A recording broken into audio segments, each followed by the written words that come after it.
The Wolf and the Crane. Once, there lived a greedy and cunning wolf in a dense forest. One day, while he was having his dinner, a bone got stuck into his throat.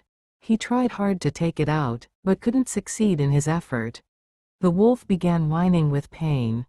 The pain was unbearable. The wolf got worried and began thinking, the pain will subside in due course. But what will happen if the bone doesn't come out? I won't be able to eat anything. I will starve to death. The wolf began thinking of some possible remedy to overcome the problem. Suddenly he recalled that there was a crane who lived on the banks of a nearby lake. He immediately went to the crane and said, "My friend, I've a bone stuck deep into my throat.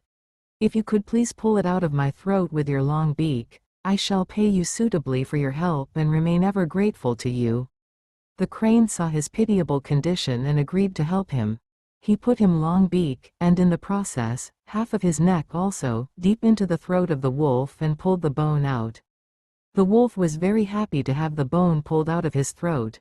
"Now pay me my fees, please," the crane requested. "What fees?" said the wolf.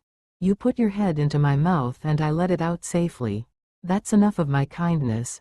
Now get lost. Otherwise, I'll kill you and eat your flesh."